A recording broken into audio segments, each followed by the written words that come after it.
जय हिंद दोस्तों। आज हम लोग द्विघात समीकरण स्टार्ट करेंगे। तो 20-25 मिनट का आपका वीडियो रहेगा, कम से कम 3-4 वीडियो में आपका ये पूरा का पूरा कंप्लीट हो जाएगा। तो चलिए पहले स्टार्ट करते हैं हम लोग द्विघात समीकरण। देखिए जो द्विघात समीकरण होता है वो दिखता कैसा है और इसका व्यापक रूप कैसा होता है। तो ax² + bx + c = 0, जहाँ a b c ये कोई वास्तविक संख्या है, लेकिन a जो है वो 0 नहीं हो सकता। तो इसी को हम लोग बोलते हैं द्विघात समीकरण का व्यापक रूप। ठीक है, यानी कि ax² + bx + c = 0 को हम लोग बोलते हैं द्विघात समीकरण का व्यापक रूप। अब यहाँ पे कुछ टर्म है, जैसे यहाँ पे देखिए a है, b है और c है ना, तो इनको क्या कहते हैं। तो जो हमारा a होता है, देखिए a क्या है, x² का गुणांक है ना, क्योंकि a है वो x² से गुणा हुआ है। तो जो संख्या जिससे गुणा हुआ रहता है उसी को उसका गुणांक बोलते हैं। तो यहाँ पे देखिए x² में a का गुणा हुआ है, इसीलिए x² का गुणांक a हो जाएगा। यहाँ पे देखिए b का गुणा x में हुआ है, तो यहाँ पे x का गुणांक b हो जाएगा। लेकिन अगर पूछे बताइए b का गुणांक क्या होगा, तो b में देखिए x का गुणा हुआ है तो x हो जाएगा। समझ रहे हैं ना, तो किसी से भी हम लोग बता सकते हैं। तो यहाँ पे देखिए x² का गुणांक a है, तो हम यहाँ पे लिख देंगे x² का गुणांक। ठीक, और वैसे ही b देखिए b क्या है, x से गुणा हुआ है, तो ये x का गुणांक हो जाएगा, x का गुणांक। अब c देखिए, c में ना ही x² का गुणा हुआ है, ना ही x का गुणा हुआ है। तो जिसमें किसी भी चर का गुणा ना हुआ हो उसको हम लोग अचर बोलते हैं। तो जो हमारा c है उसको हम लोग बोलेंगे ये अचर पद है। ठीक है, तो देखिए इस तरह से a b c को हमको पता चल गया। ये आगे काम देगा अभी, जैसे जब हम लोग रिलेशन पढ़ेंगे ना, गुणांकों और शून्यांकों में क्या रिलेशन होता है, तो वहाँ पे ये काम आएगा। तो इसीलिए हमने पहले यहाँ बता दिया। अब देखिए ये जो हमारा द्विघात समीकरण होता है ax² + bx + c = 0। अब ये जो हमारा द्विघात समीकरण होता है ये दो तरह का होता है। एक तो होता है शुद्ध द्विघात समीकरण और एक होता है मिश्र द्विघात समीकरण। तो जो हमारा शुद्ध द्विघात समीकरण होता है वो दिखता कैसा है। देखिए शुद्ध द्विघात समीकरण में केवल x² वाला पद और अचर पद होते हैं। ठीक है, तो अगर ऐसा मिलेगा तो हम उसको बोलेंगे कि ये शुद्ध द्विघात समीकरण है। और जो मिश्र द्विघात समीकरण होते हैं उसमें दो घात वाला भी एक घात वाला भी इंक्लूड होते हैं। तो जैसा कि यहाँ पे देखिए हम शुद्ध द्विघात समीकरण कब बोलेंगे, शुद्ध द्विघात समीकरण,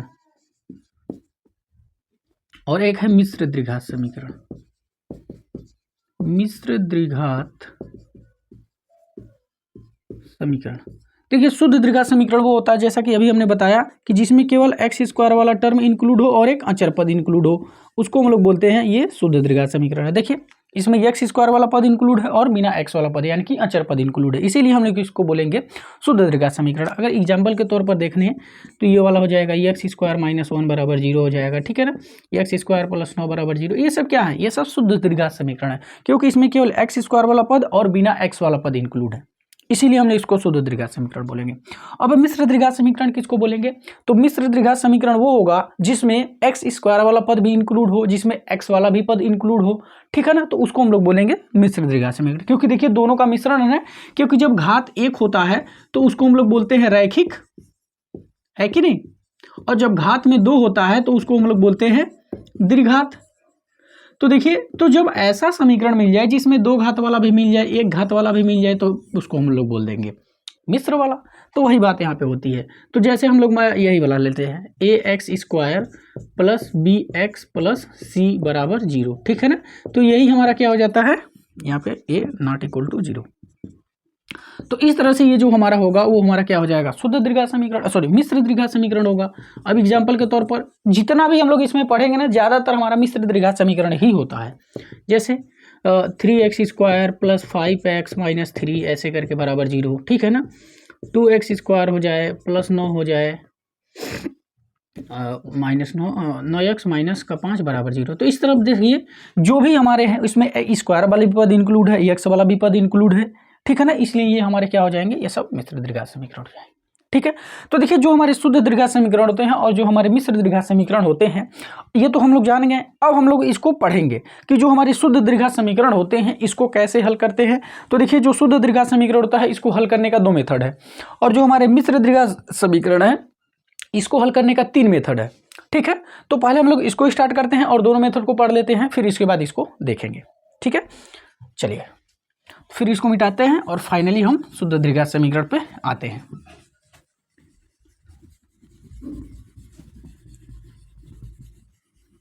आप लोग नोट बनाते रहिएगा, छोटा छोटा वीडियो रहेगा, आप लोगों को भी नोट बनाने में दिक्कत नहीं होगा, आराम से कंप्लीट हो जाएगा। चलिए अब हम लोग बात करते हैं शुद्ध द्विघात समीकरण। अच्छा, एक मिनट, अभी एक टॉपिक इसमें बच रहा है, पहले उसको हम लोग देख लेते हैं। देखिए जो हमारा द्विघात समीकरण था ना, उस द्विघात समीकरण में कुछ क्वेश्चन पूछते हैं आप लोगों में, जैसे बोलेगा कि बताइए कि जो हमारा दिया गया समीकरण है वो द्विघात समीकरण है कि नहीं। तो पहले हम लोगों को ये देख लेते हैं कि जो हमारा द्विघात समीकरण है उसका पहचान कैसे करेंगे। द्विघात समीकरण, ठीक है, ये एक टॉपिक छूट रहा था। देखिए जो भी आपको क्वेश्चंस दिया रहे और आपसे पूछे कि जांच करिए ये द्विघात समीकरण है कि नहीं, तो सबसे पहले आप क्या करेंगे, उसको हल करेंगे। हल करने के बाद आप देखेंगे कि उसमें एक्स स्क्वायर वाला पद है कि नहीं। अगर एक्स स्क्वायर वाला पद रहेगा तो बोलेंगे कि ये द्विघात समीकरण है, और अगर नहीं उसमें मिलेगा तो बोलेंगे द्विघात समीकरण नहीं है। तो सबसे पहला काम आपका क्या होगा कि जो भी दिया रहेगा उसका जांचना, और जांचने के बाद ही आप जवाब देंगे। क्योंकि कभी कल ये होता है ना कि कुछ समीकरण एक्स मतलब द्विघात समीकरण दिखता नहीं है लेकिन वो द्विघात समीकरण होता है, और कभी कभी क्या होता है कि वो द्विघात समीकरण दिखता है लेकिन एक्चुअल में वो होता नहीं है। इसीलिए हम बोल रहे हैं कि सबसे पहले जब भी आपको जांच करने के लिए मिले तो केवल देख करके ही जवाब ना दीजिए, जब वो मिले तो पहले आप उसको हल करिए फिर उसके बाद जवाब दीजिए, ठीक है ना, तभी जा करके आपका क्वेश्चन सही होगा। जैसे हम एक एग्जाम्पल ले लें, अभी आपको समझ में आ जाएगा कि हम ऐसा क्यों कर रहे हैं। जैसे मान लीजिए हमने यहाँ पे लिख दिया एक्स स्क्वायर माइनस का 5 बराबर -2 और ब्रैकेट में लिख दें हमने x - 3, ठीक है। अब देखिए पहले हम इसको डायरेक्ट बोलेंगे नहीं, पहले इसको हल करेंगे। तो देखिए x - 5, अब इसका गुणा करेंगे तो माइनस का 2x और प्लस का 6 हो जाएगा। तो फाइनली हो जाएगा एक्स स्क्वायर प्लस का 2x माइनस का 11 बराबर 0। अब देखिए जब हमने हल किया तो इसमें एक्स स्क्वायर वाला पद है, तो इसका मतलब ये द्विघात समीकरण होगा, ठीक है। अच्छा अब दूसरा वाला उदाहरण देख लेते हैं। अब एक दूसरा उदाहरण लेते हैं, ये है x + 1 का होल स्क्वायर बराबर में है x और ब्रैकेट में है मान के चलिए x - 3, ऐसे करके। अब देखिए अब यहाँ पे हम लोगों को अच्छा हाँ 2 ले लेते हैं, थोड़ा सा जो अभी हम आपको समझाना चाह रहे हैं। अब अभी हमने बताया ना कि जो चीज़ें दिखता है वो होता नहीं है, जो होता है वो दिखता नहीं। जैसे ये देखिए इसमें आपको देखने से लग रहा है कि इसमें तो द्विघात समीकरण है ही नहीं, क्यों? क्योंकि यहाँ पे x का एक घात है और यहाँ पर भी x का एक घात है। तो इसलिए आप डायरेक्ट देख करके ही बोल देंगे कि ये भाई ये रैखिक है, ये द्विघात नहीं है, तो ये गलत हो जाएगा। क्यों? क्योंकि जब आप इसको सॉल्व करेंगे तभी देखिएगा कि ये द्विघात समीकरण होगा। तो ये देखिए जब इसको a + b होल स्क्वायर पे तोड़ेंगे तो एक्स स्क्वायर प्लस का 2x + 1 और इसको जब ब्रैकेट हटाएंगे तो 2x के और माइनस का 6 हो जाएगा। तो 2x खत्म हो जाएगा तो ये एक्स स्क्वायर और ये -6 इधर आ जाएगा तो प्लस का 6 और यहाँ पे 1 है ही तो प्लस का 7। तो फाइनली देखिए जब हमने हल किया तो देखिए इसमें एक्स स्क्वायर वाला पद है ना, तो जब एक्स स्क्वायर वाला पद है तो हम इसको बोलेंगे कि ये द्विघात समीकरण है। और जबकि हमको केवल देख करके ही पता चल रहा था कि ये द्विघात समीकरण नहीं है। तो इसीलिए आप धोखा ना खाइए, जब भी आपको कोई भी क्वेश्चन दे और जाँच करने के लिए बोले तो सबसे पहले आप उसको जाँच करिए। जाँच करने के बाद अगर उसमें एक्स स्क्वायर वाला पद होगा तो बोलेंगे कि ये द्विघात समीकरण है, ठीक है। अच्छा अभी देखिएगा अब दूसरा जो उदाहरण ले रहे हैं उसमें क्या होगा कि आपको दिखेगा कि ये द्विघात समीकरण है लेकिन रियल में ये होगा नहीं। जैसे ये ले लेते हैं एक्स स्क्वायर प्लस में 3x + 1 बराबर x - 2 का होल स्क्वायर, ठीक है। अब देखिए जब हम यहाँ पे तो देखने से ये लग रहा है कि यहाँ पे एक्स स्क्वायर वाला पद है तो ये द्विघात समीकरण होगा, लेकिन जरा देखा जाए एक्चुअल में ये है कि नहीं। तो ये एक्स स्क्वायर प्लस 3x + 1 बराबर ये एक्स स्क्वायर - 4x + 4। अब देखिए ये एक्स स्क्वायर वाला पद, ये एक्स स्क्वायर वाला पद कट जाएगा, यहाँ पे 3x ये इधर आ जाएगा तो 7x हो जाएगा और ये इधर आएगा तो माइनस का 3 बराबर 0। देखिए जब हमने इसमें हल किया इसको तो इसमें एक्स स्क्वायर वाला पद है ही नहीं, तो जब एक्स स्क्वायर वाला पद है ही नहीं तो हम बोलेंगे ये द्विघात समीकरण है ही नहीं। तो इस तरह से ये हमारा द्विघात समीकरण नहीं होगा। तो देखिए यहाँ पे देखने से लग रहा था कि ये द्विघात है लेकिन एक्चुअल में ये द्विघात नहीं है, और यहाँ से देखने से लग रहा था कि ये द्विघात नहीं है लेकिन एक्चुअल में देखिए ये द्विघात है। तो इसलिए आप धोखा ना खाइएगा, जब भी आपको जांच करने के लिए बोले तो पहले आप जांचिएगा, ठीक है ना। चलिए अब हम लोग चलते हैं शुद्ध द्विघात समीकरण को हल करना।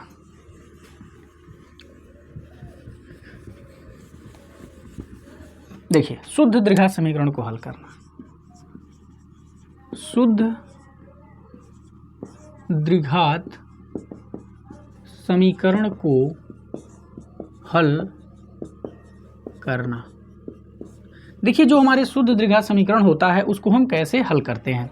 तो सबसे पहले देखा जाए इसका व्यापक रूप, तो ax स्क्वायर प्लस b बराबर 0 इसी रूप का रहता है, इसको व्यापक रूप बोलते हैं।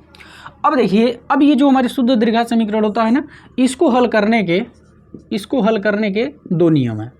पहला तो क्या है, ए स्क्वायर माइनस बी स्क्वायर के सूत्र द्वारा, ठीक है, ये है हमारा पहला। या दूसरा क्या है, वर्गमूल विधि द्वारा, वर्गमूल विधि द्वारा, ठीक है। चाहे इसका प्रयोग करिए, चाहे ए स्क्वायर माइनस बी स्क्वायर का फार्मूला का यूज करिए। और ए स्क्वायर माइनस बी स्क्वायर के फार्मूला क्या होते हैं, ए स्क्वायर माइनस बी स्क्वायर बराबर एक ब्रैकेट में प्लस के साथ होते हैं और एक ब्रैकेट में माइनस के साथ होते हैं, ठीक है, जैसे ऐसे करके, ठीक है। ये वाला इधर उधर भी कर सकते हैं, उससे कोई दिक्कत नहीं है। तो चाहे आप ए माइनस बी लिखिए, चाहे आप ए प्लस बी, पहले कोई लिखिए, कोई दिक्कत नहीं है। तो ए स्क्वायर माइनस बी स्क्वायर का फार्मूला ये होता है। तो या तो इस तरह का जो शुद्ध दीर्घात समीकरण होते हैं उसको या तो आप सूत्र द्वारा हल करिए या तो आप वर्गमूल विधि द्वारा हल करिए। अब हम एक एग्जाम्पल लेकर के दोनों को आप समझा देते हैं। जैसे देखिए, ये एक्स स्क्वायर माइनस 1 बराबर में 8 है, ठीक है।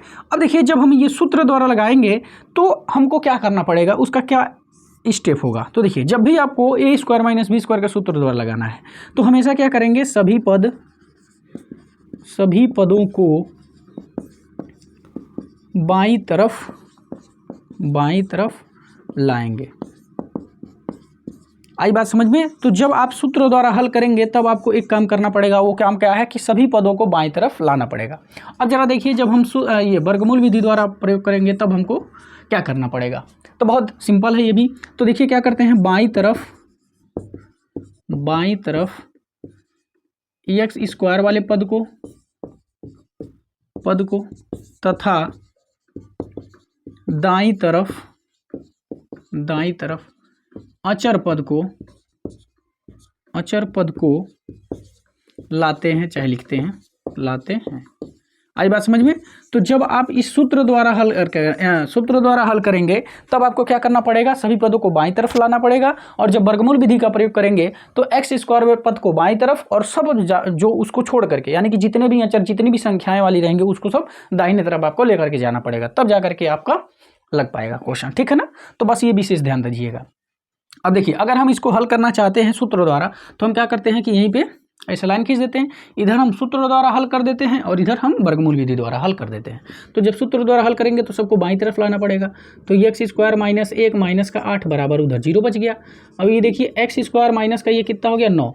अब देखिए, जब सूत्र द्वारा करेंगे तो पहला वाला भी स्क्वायर में होना चाहिए, दूसरा वाला भी स्क्वायर में होना चाहिए, तभी तो केवल एक ही स्क्वायर में है। तो ये वाला कैसे स्क्वायर में होगा, तो हम इसको भी लिख सकते हैं। और देखिए, इस 9 को हम लिख सकते हैं 3 का स्क्वायर बराबर 0। तो अब एक ब्रैकेट में यही हो जाएंगे। अब यही दोनों क्या हो जाएंगे, एक ब्रैकेट में प्लस के साथ और एक ब्रैकेट में माइनस के साथ। तो ये हो जाएगा x प्लस 3 और दूसरे में हो जाएगा x माइनस 3, ठीक है ना। तो फाइनली देखिए, दोनों का गुणनफल 0 है। तो जब इसको 0 के बराबर करेंगे तो x का मान -3 निकलेगा, और जब इसको 0 के बराबर करेंगे तो x का मान प्लस का 3 निकलेगा। तो फाइनली x का मान एक प्लस का 3 आ गया और एक माइनस का 3 आ गया। तो इस तरह से देखिए ये हो जाएगा आंसर, ठीक है। तो ये हमने सूत्र द्वारा हल किया। अब देखिए, अगर हम इसी को इस तरह से हल कर सकते हैं, करें वर्गमूल विधि द्वारा, तो ये हो जाएगा एक्स स्क्वायर माइनस 1 बराबर में 8। ये तो क्वेश्चन दिया हुआ है। तो देखिए, जब हम वर्गमूल विधि का प्रयोग करेंगे तो बाईं तरफ एक्स स्क्वायर वाले को छोड़ेंगे और दाईं तरफ क्या कर देंगे, जितने भी हमारे अचर पद होंगे, तो ये वाले देखिए यही तो वहाँ अचर पद हैं, तो इसको उधर लेके जाएंगे। तो इधर 8 है, ये उधर जाएगा तो प्लस का 1 हो जाएगा। तो फाइनली 8 और 1 मिलकर के 9 हो जाएगा। अब हम यहाँ पे क्या करेंगे, लिखेंगे दोनों पक्षों का वर्गमूल लेने पे, क्योंकि यहाँ पे देखिए वर्गमूल विधि का है ना, तो दोनों पक्षों का वर्गमूल लेना पड़ेगा। तो लिखेंगे दोनों पक्षों का वर्गमूल लेने पर। तो जब वर्गमूल लेंगे तो यहाँ पे एक्स स्क्वायर है, जब वर्गमूल लेंगे तो केवल एक्स हो जाएगा, और जब वर्गमूल लेते हैं तो प्लस माइनस का चिन्ह आता है और ये वाला हो जाएगा कड़ी के अंदर। तो फाइनली एक्स बराबर प्लस माइनस, अब 9 का वर्गमूल हो जाएगा 3। तो देखिए, एक्स के 2 मान निकले, एक ठो प्लस और एक ठो माइनस, तो इसको अलग अलग भी लिख सकते हैं, +3 और -3। तो इस तरह से देखिए एक्स के 2 मान निकल गए। इस तरह से देखिए, यहाँ पर भी वही आंसर, यहाँ पर भी वही आंसर, यहाँ पे मेथड दूसरा, यहाँ पे मेथड दूसरा। तो जब आपको शुद्ध दीर्घात समीकरण दिया रहेगा तब आपको हल करने का दो मेथड है, 2 तरीका है, एक सूत्र द्वारा और एक वर्गमूल विधि द्वारा। दोनों का तरीका हम आपको बता ही दिए, और सूत्र वाले में क्या आपको ध्यान रखना है और वर्गमूल वाले में क्या रखना है ये भी हमने आपको बता दिया, ठीक है।